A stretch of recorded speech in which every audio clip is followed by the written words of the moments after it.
I want to welcome everybody here today because this is something that everybody knows is very important to me on domestic abuse. And my friend Celeste Norris, who is a part of a Call to Action local organization, is one of our local heroes that have actually had a big impact on the community, especially on the people in the last interview. So what we want to do is we want to talk about the issue, but we also want to talk about the organization, Call to Action. But first what I want to do is I thank you very much because I know you're very busy and I know you've been traveling, but just spending this time really means a lot to me.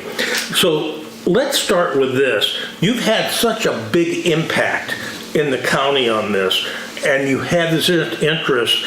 I mean, what caused you to reach out and start helping and organizing and getting traction in this? Well, I think, well, first of all, thank you for having me. My pleasure. I think, as with anything that we get involved in and are passionate about, we have a personal interest.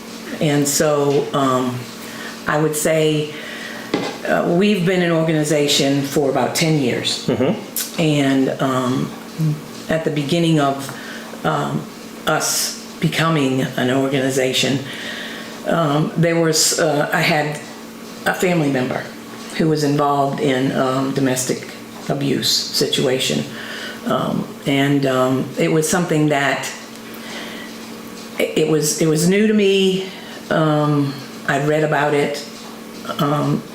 I had begun noticing, arrest reports in the paper and articles on red flags because it was something that was brought into our family. Right. So I guess that's how I became involved in learning about the issue. Mm-hmm. And then I started just looking things up online. Now, growing up, I had a father that was an alcoholic, and he would be abusive at times. Mm-hmm. He didn't live in the home, but he would come when he was going to be aggressive. Right. So I witnessed that as a child, but because I didn't live with it constantly, mm-hmm. I didn't feel like I was affected by it. Right. But I saw it. But when this came into my family with a family member, it was just really eye-opening. So about 10 years ago as well, the sheriff, Mike Crenshaw, he became sheriff, and we had a big campaign in the county with Safe Harbor mm-hmm. to raise funds for a local shelter, because we were at that time #1 in the nation, South Carolina, for deaths because of domestic abuse. And number one in the entire country? In the entire country. Well, that's not one you want. And #1 in the state. Oconee County was #1 in the state. I did not know that. Yeah. And it was because when the sheriff came in, there was like 6 deaths or incidents, like bam within 6 months. And so that just kind of set his idea of, I'm going to research this. I'm going to build on this as something I need to address in my administration. Good. And because that was in the news, and this was happening in my family, and then at the time we had something called a Conversation Cafe. Mm-hmm. It's a national thing. It's called Lifetree, where it's a franchise. They send out videos and written information on a topic that you just present to the community. And it so happened that when they sent me the next month's box of information, domestic violence was one of the topics. Now, a call to action had not been created at No. this. Oh, good. It had not. Okay. It came about because of what was going on in the community and my family, and then that conversation that was just a really great, it had some videos in it that were just amazing, just touching, and I was like, you know what? I can't just show this one night during the month of May. I've got to show this and show it and show it and show Good. It. And so I started calling people. I called Safe Harbor. Mm-hmm. Of course, they're our local crisis center. the people that we direct people to. Now, they were closed for a while, but now they're open again, right? They are. And people need to know They do. that is a safe, good. But they were still providing services, but they didn't have their crisis home open. Right. Because of COVID. But, Right. but they are up and running. Perfect. So that's a good thing. But I contacted them and I said, I'm interested in this. I've got this video. I've got this conversation that I'd like to share with you. Is it something that we can partner with? Can I invite people from the community to come in and then have you come in and speak about your organization? Let's promote this. And I contacted the sheriff and asked if he could be involved in it. You know what, though, when you think about it, I mean, you got this thing off the ground. Basically, you started thinking about it, you had the impact to your family, and the next thing you know, you're making phone calls, and now you end up with this organization. Right. So you'd be proud of that. And people look at that and they're like, hey, I didn't think that could be done. That's great. That's true, and it's amazing what we have done. But then I'm a little discouraged at times because I thought 10 years down the road we would have been able to do more. Right. So we're still doing and still working, but it's a slow process. Exactly. Because it involves the community, not just one aspect of it. Mm-hmm. And we'll talk about that once the organization got started, what our goals focused on. But just from that conversation, we started gathering people together and holding events, having speakers, survivors come and share their story. That had to have, and I told everybody before, when Chris Rouen and Diane were here, it was really, I was shocked at a lot of things I was hearing, but it was heartbreaking for me. It was just, people are so fragile and vulnerable, and it's just, it just was amazing. So you dealing with that, I can't imagine the courage, and I'm sure they're saying the same thing, where you literally got this organization up off the ground. At the same time, you're counseling and helping people that are most vulnerable in our society, in our county. Right. Well, and they are vulnerable. But, when I meet survivors, I hate to call them victims. Right. Because once they, come through that and they take a step to change their journey, they are survivors. They're heroes. That's right. And they need every platform there is out there to be able to share their story when they're ready. And in the amount that they're ready. And it's interesting when you talk about survivors, because I met Diane and Crystal. I said, hey, listen, I really feel strongly about this. I want you to go to lunch. I want to make you feel comfortable. And I had talked about domestic survivors. She goes, thank you for that. I said, what do you mean? She goes, because we're not victims. I said, no, the courage. She goes, yeah, but a lot of people still use victims versus survivors. And what you have seen, and you understand that a lot more than I do and anybody out in the audience, that you have people at the most vulnerable time, and the courage they have, and ones with children especially, to put one foot in front of the other and actually get to the point where they're strong enough to talk about it. Right. And it is freeing when they are able to do that, because it takes a lot. Right. But that's powerful too, to those who are still in it and maybe lack the courage to take the next step. And they can see that other people do. That's right. And the ability to speak out about it when you know personally, that's the most powerful story that someone who's involved in it can hear, because then they can think about that. It's not just me. Somebody else went through it and they got out of it, however means it was. But they got out of it, and I can do the same thing. And so it gives them hope. Right. Hope that, I don't have to stay in this, that this is not normal. Right. And that's part of, the issue.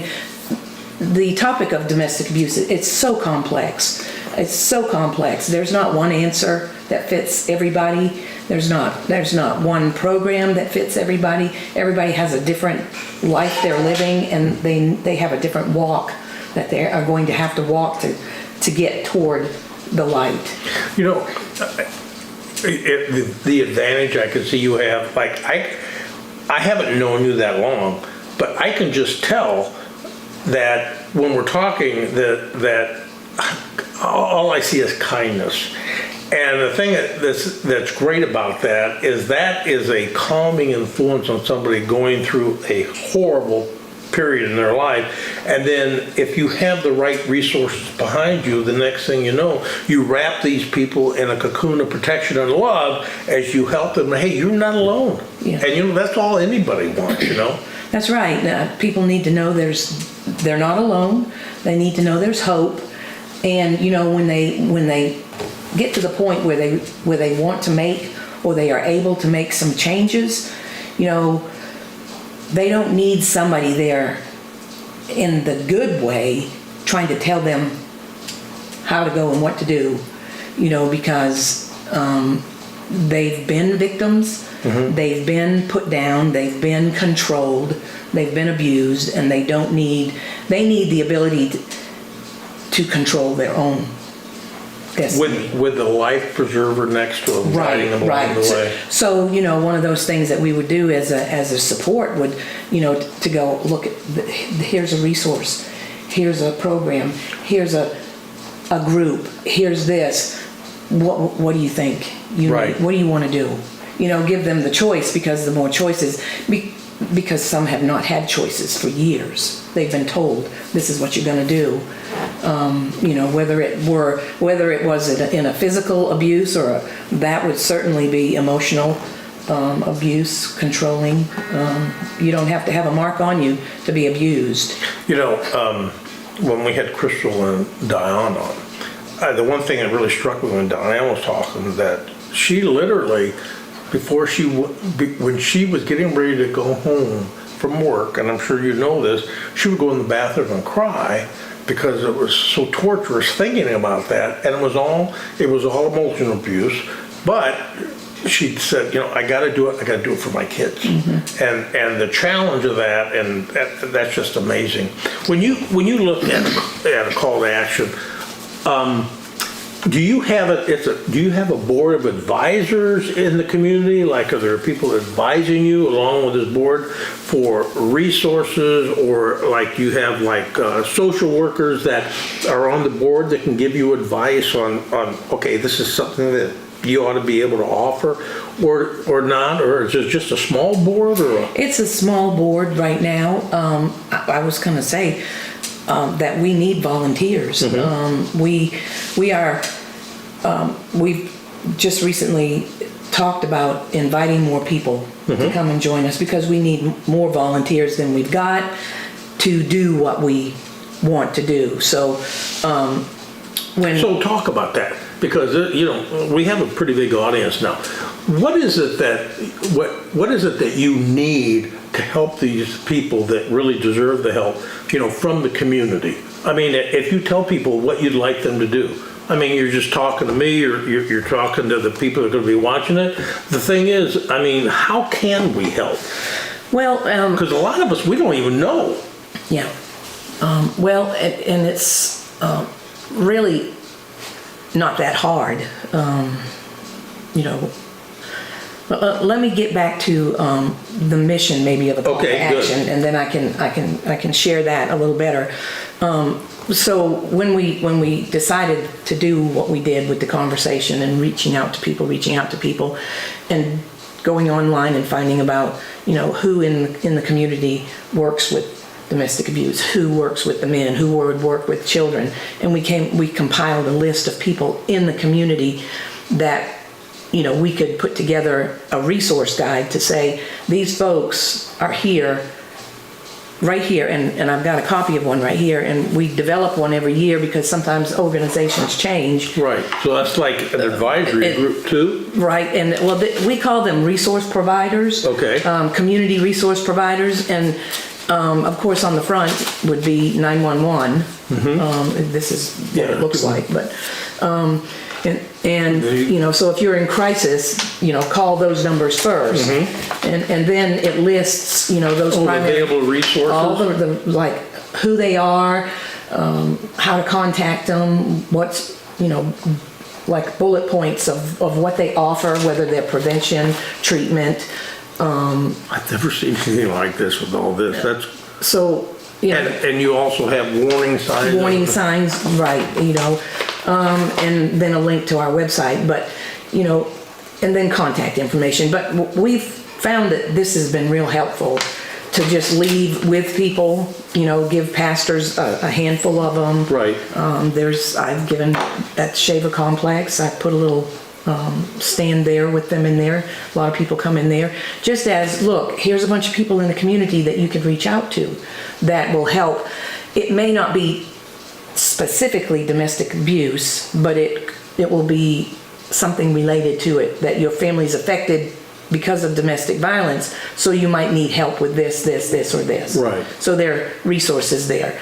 There are programs for men, of course DSS is in there, the Integrity Project, which is related to a 26-week program for abusers, batterers. Right. So that's what's in there. So what we wanted to do, once we started the conversations going out, it just kind of fell into our lap of, what I wanted to keep doing was call the community to action. Mm-hmm. And so it's like, let's just call ourselves that. So we started the group, Mm-hmm. a call to action, and that's what we do. A call to action, and we're a community campaign against domestic abuse. And because under domestic abuse, we also talk about dating violence, those kinds of abuses as well, because they're related to that with teenagers, Mm-hmm. and then with bullying. And so we do something in the schools with bullying because it's kind of all in that same area. Especially on social media, the lives of Right. So, Yeah. so what a call to action mission is to end domestic abuse in South Carolina, starting with Oconee County and then going beyond. But then the way we do that is we call to action the different groups in the community. Okay, so you have your educational leaders, you have your business leaders, you have your church leaders, you have your civic group organization leaders. Mm-hmm. And our dream is that there's a group within each of those subgroups in our community that will work with us, and we all have the same steps that we're going to.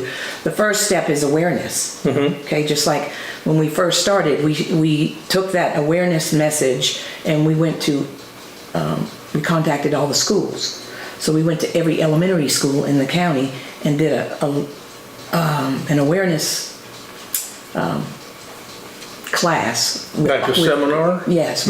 Well, it was for the faculty after school, and we got all of those, middle school and one high school during that time. And so, we were working on that, and education is a big thing to us too, because I'm a former educator. I shouldn't say I'm a former. I taught school for many, many years and retired as a school teacher. So, education is a big thing. So number one is awareness. People need to know, that domestic abuse affects, 1 in 4 women nationally. 1 in 3 teenagers feel like they will report on a survey that they have been 33% abused. I know it.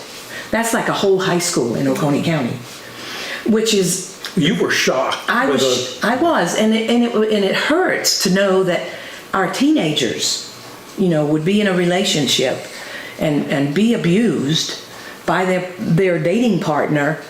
And we've had stories of people who have come to our events. One was, she was in high school and her partner was abusive to her, and she felt like she couldn't get out of it. She never told her parents, her teachers didn't know. She went all the way through high school that way. For various reasons, she didn't tell anybody, and then when she thought, when I go away to college, I can get away from this person. But he stalked her then. So, but teenagers, they don't have the... no, they're not mature enough. They're not mature enough, right, emotionally, and they don't know that, just like Crystal was saying, that her husband, who was her boyfriend at the time, pretty much almost broke her nose, telling her to stay out of the business and keep your mouth closed. And she didn't report that to her parents. No, she didn't know. No, and kids don't know. Sometimes they think it's like, well, geez, maybe they do love me, Right, or they care, or they're trying to protect me, or they call, where are you, who you with, don't talk to that person. That's control. They don't know these warning signs. So, education with our young people about the warning signs. We have a class that we teach on healthy relationships for young people.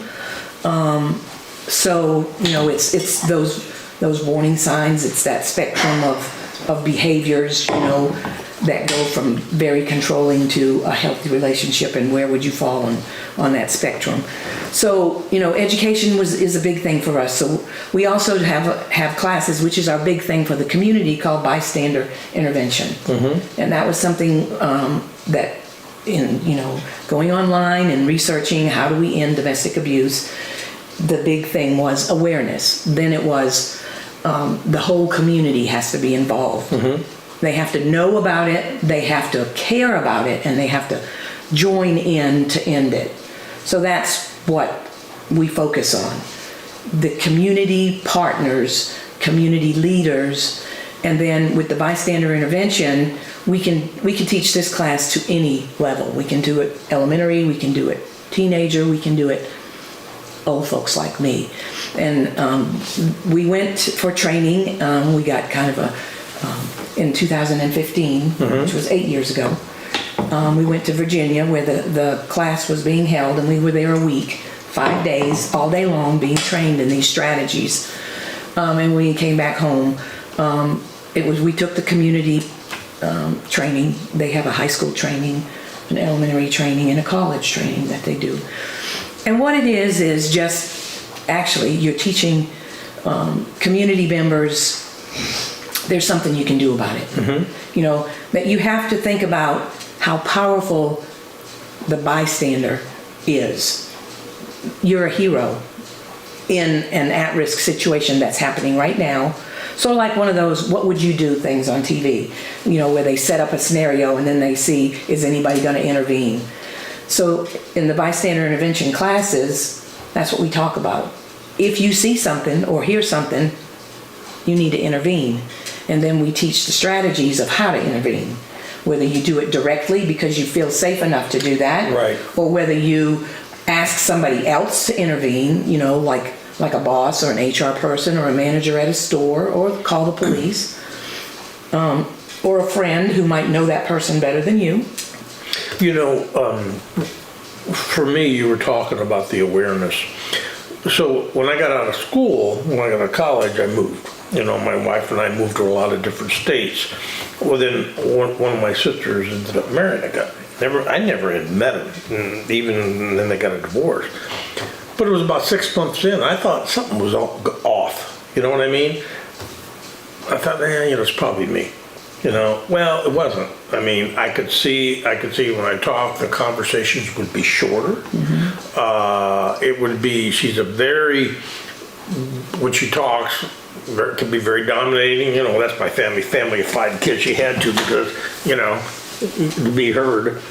But it was off. Mm-hmm. And I called my other sister. And she goes, well, I don't know. Well, she's basically the matriarch, my older sister, and we were talking about it. She goes, let me see.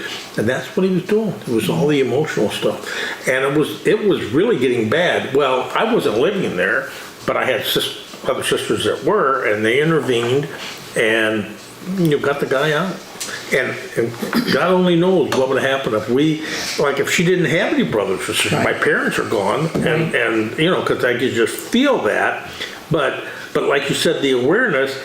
If I would have known what you know, I probably would have picked up on it sooner. Mm-hmm. And that's what we do with our classes is we go through a whole list of signs that you would look for.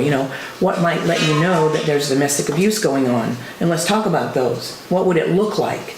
So that you can be going into Walmart or people in your family, or it's like I have an antenna out when I'm in public listening for loud voices and, watching people to see, is something going on there? Should I do something?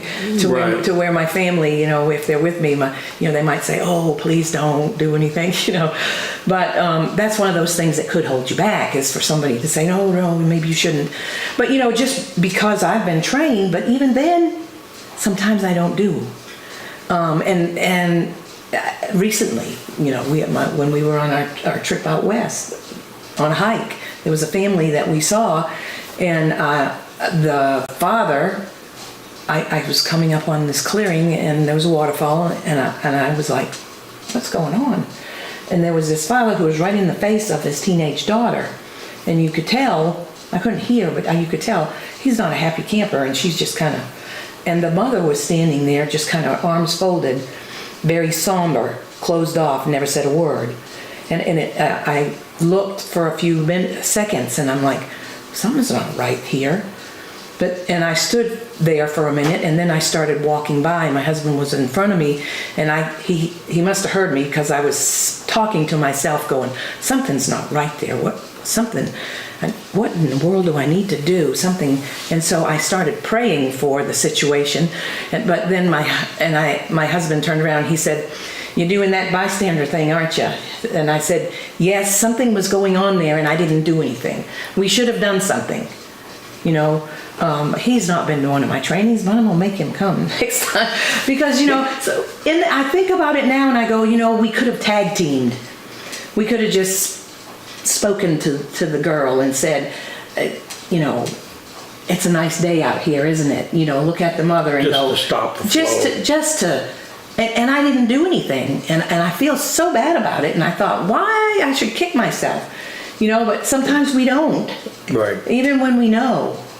But that's the bystander when you see something. But even if you never see anything, the bystander, you can do things proactively, like what you're doing. Mm-hmm. Opening up this platform to say, let's talk about this issue. That's being proactive, putting it out in the community, coming to a class and then going home and talking to your family about it, mm-hmm. Making sure if you see a program on TV and something's, happening, you go, you know what? That right there is an abusive situation going on there. That's not how you treat somebody. Talk about it with your kids before it happens, right, so that they can see in a relationship that they're in, this is not right.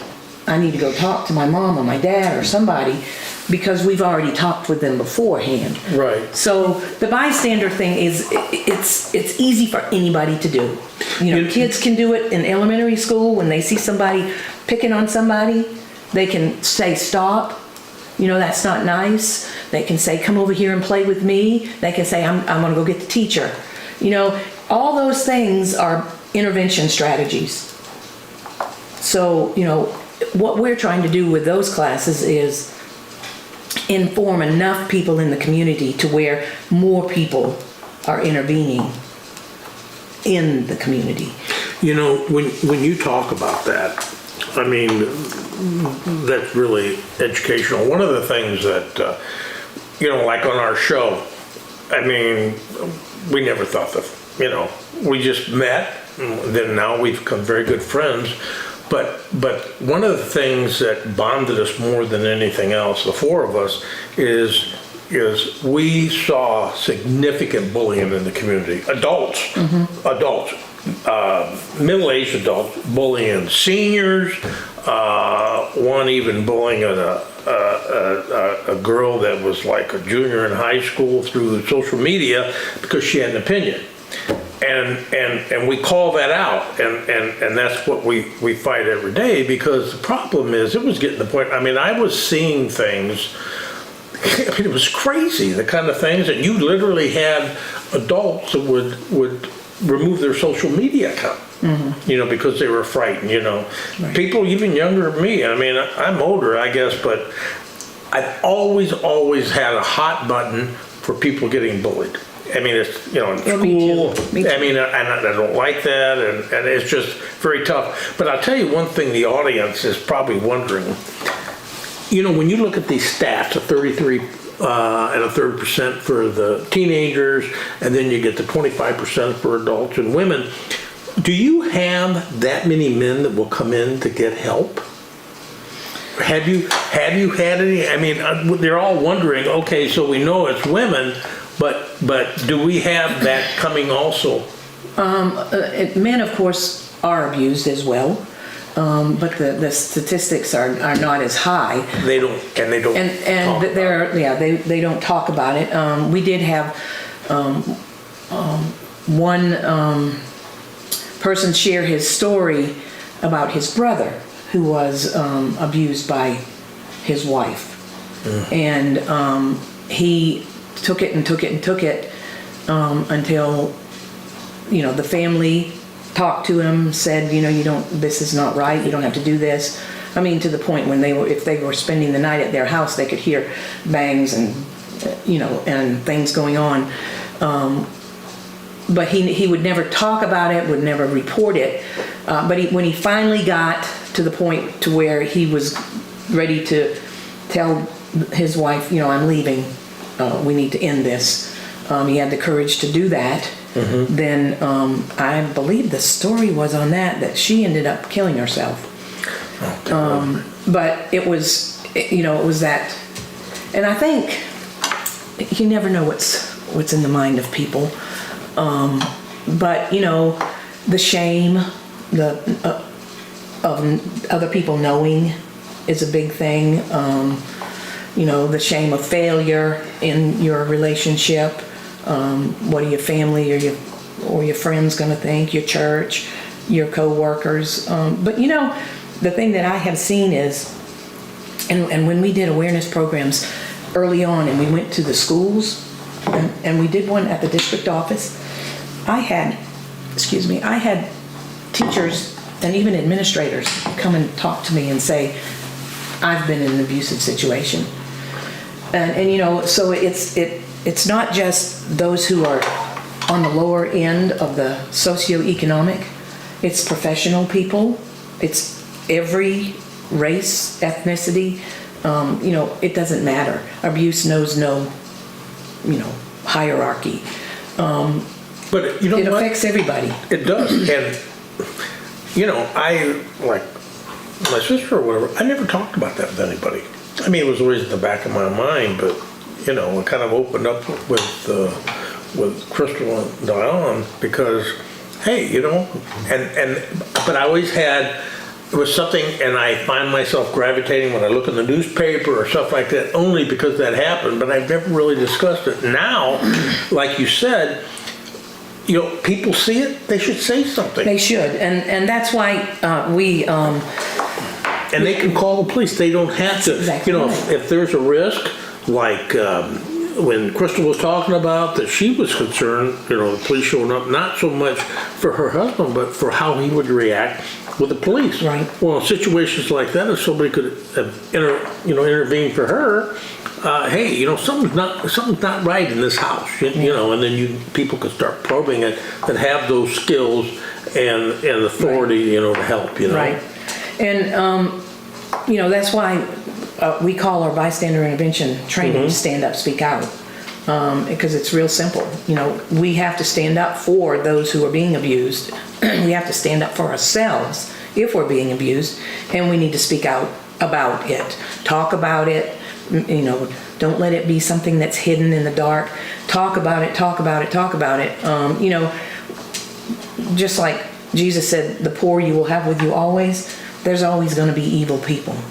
There's always going to be those people when we will never get rid of the abusers. But the more we bring the issue to light, the more people spot an abuser and call them out, then, it will let them know, you're in the minority and that behavior is not welcome. We will not accept that kind of behavior in our community.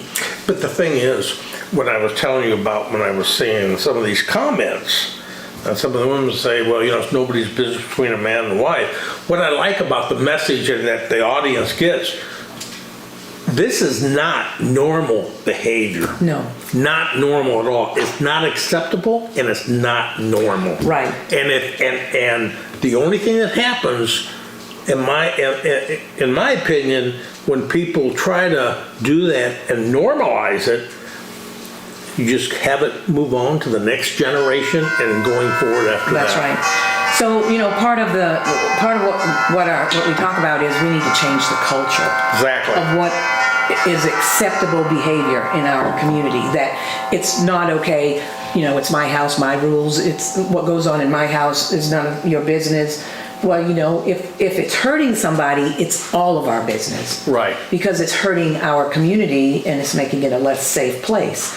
Economically, abuse drains on the economy. There's billions of dollars that companies, lose over a year's time because of domestic abuse, whether it's in healthcare, lost time at work, security. They lose billions. So it's an economic thing.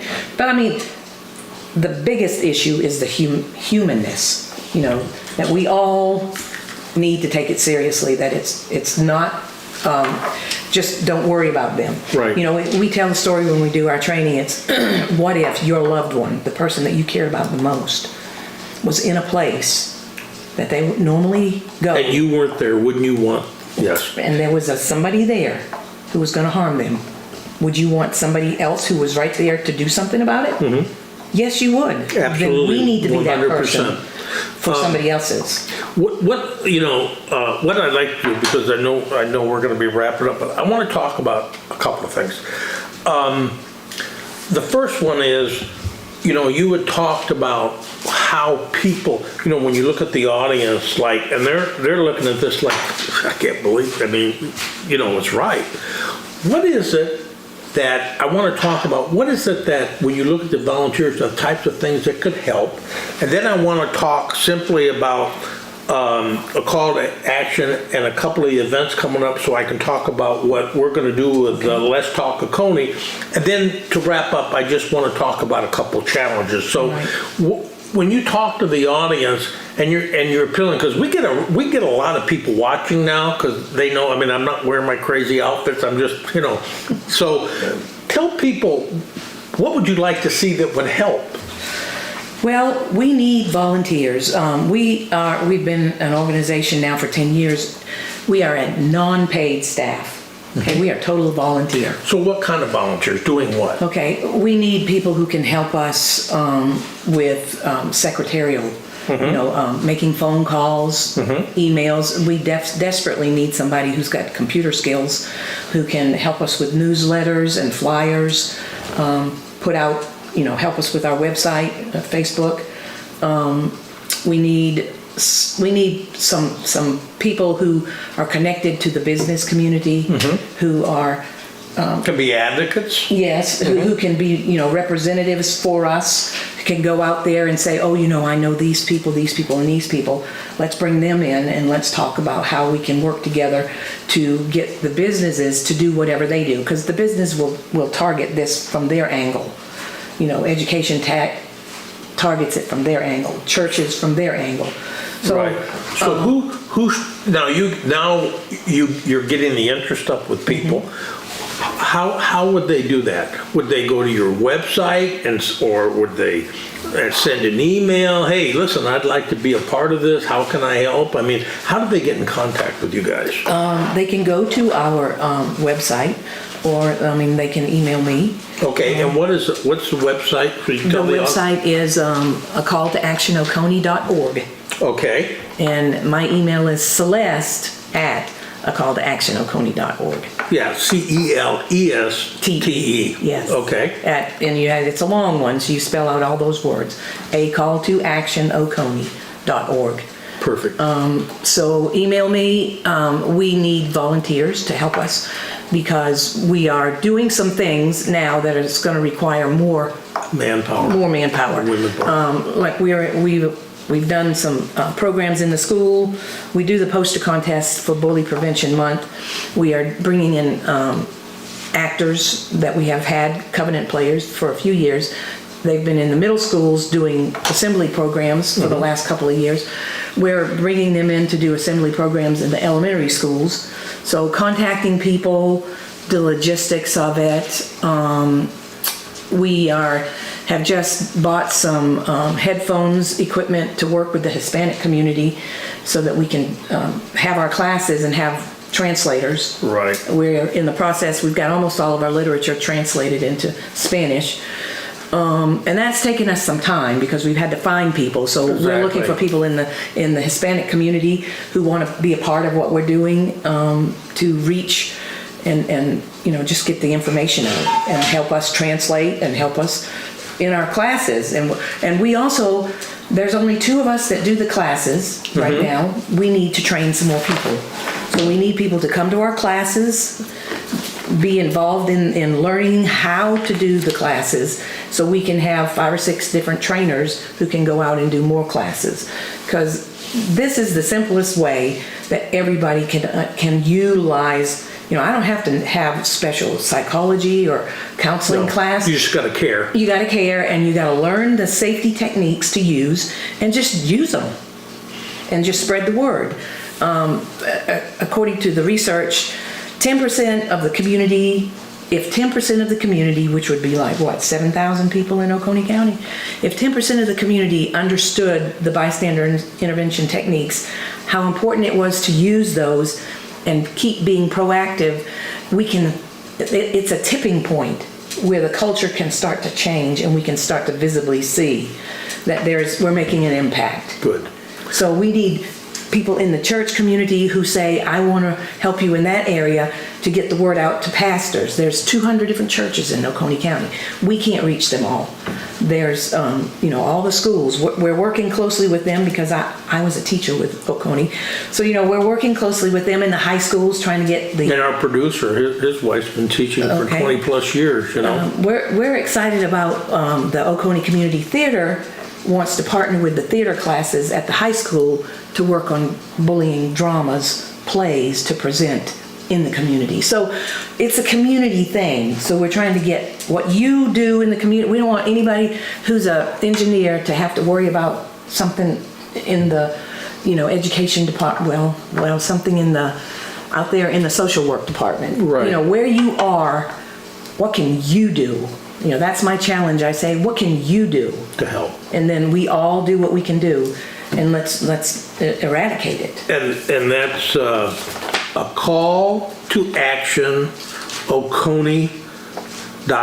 Yes. Okay. Now, as we're wrapping up, I want to talk about 2 things. Okay. Let's talk about this event that you've got on Labor Day. Okay. Okay, now you've got this Labor Day 5K run and walk to support your organization. Yes, like I said, we are a volunteer organization. This 5K is our only fundraiser. Right. So this is a fundraiser. It's a fundraiser, but it's also, it's primarily a fundraiser, but it's also an awareness event. Good. Because at the event, we will have a survivor speak. Mm-hmm. We will have crosses represented for those who've lost their life because of domestic violence, a display, and we will remember the families that lost their loved ones this past year. And we will also, share some information with those that are there. So it's a fundraiser. We use these funds to, bring in fund the programs and all the programs. Nobody gets paid. It just, It's purely to support the organization. Exactly. And that's going to be at Norton Thompson Park. It is. And you're going to have these people checking in at 7:30 a.m. and the race starts at 8:15. And what we're going to do from Let's Talk Oconee that Jeff has generously volunteered is we're going to carry that live for the community so they can see the race and we can push this so people understand that Wonderful. There is a way that you can help. However you can, you need it. As we're getting ready to wrap up, one of the things I want to talk about is, and this is what struck me as, it's kind of surprised me. So I like the brochure. That brochure is life-saving. You basically get boom, boom, boom, boom, boom. But the thing is that surprised me, and like anything that goes on, you do have disconnects. Mm-hmm. And when I was talking with Crystal, and there was another lady that I had talked to that had been abused, like when all of it took place and she finally got the courage to leave, it's like they didn't even know where to go.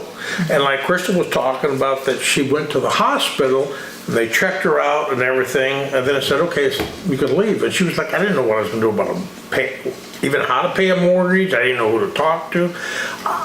I'm wondering, how we could, when you think about it, people in a situation like that are probably thinking about one thing, the police. And then after that, maybe they might think, okay, social services.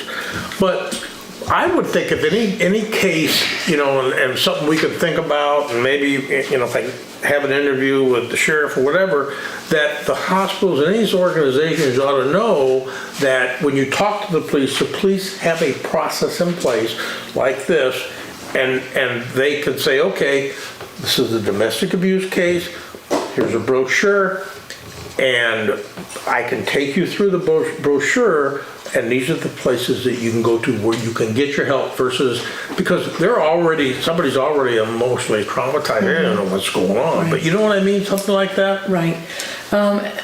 Yes. Well, and that is crisis. Exactly. That is crisis moment right there. And she certainly, Crystal, was at the mountaintop of crisis. So,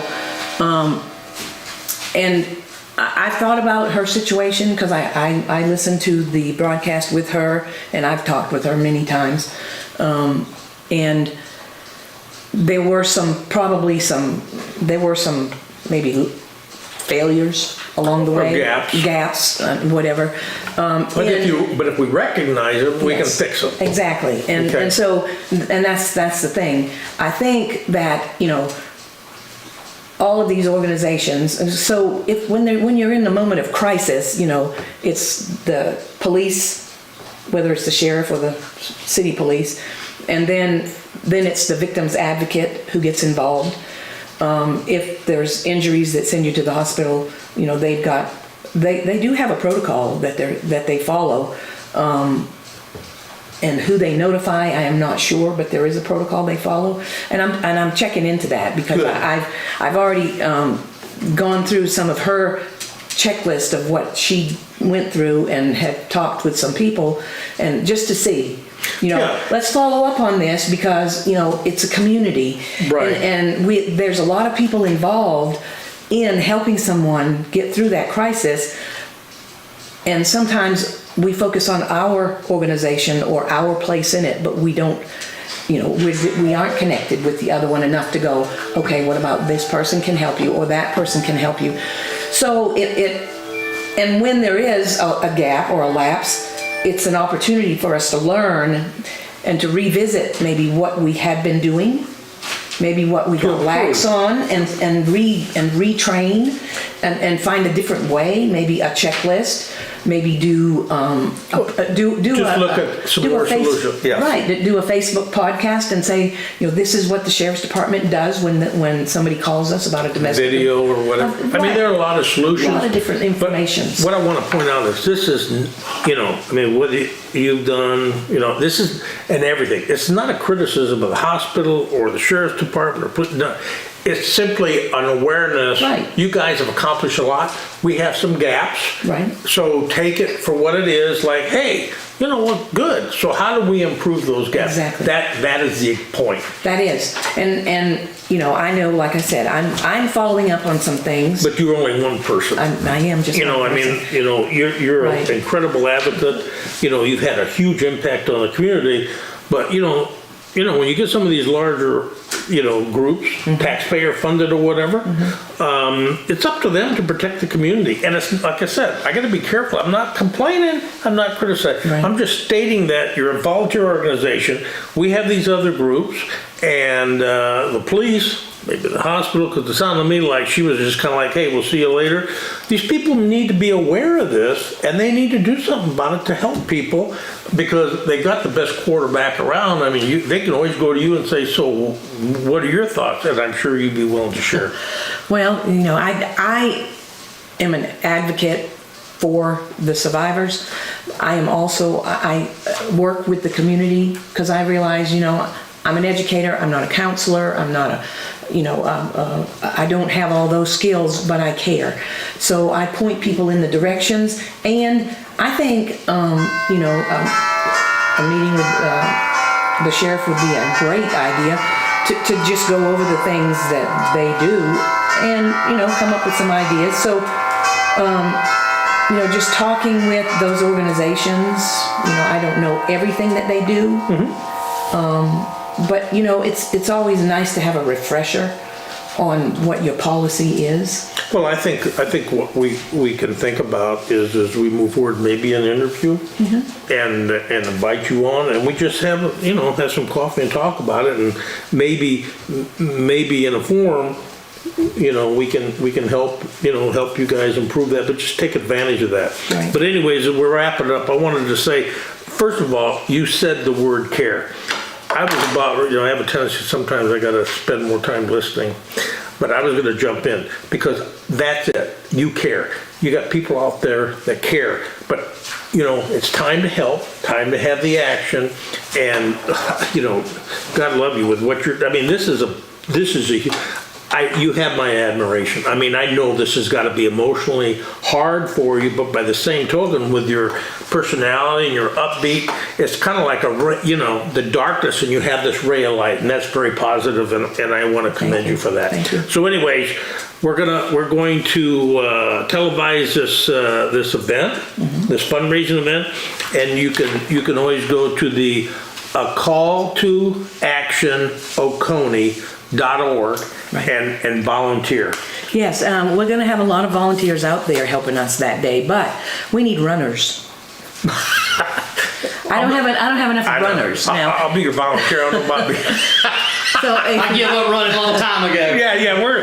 Jeff and I are going to be out. Hey, you guys run. We volunteer. Well, I don't run anymore now. I did, but we need runners. So if you're listening, go on there and click the QR code and sign in.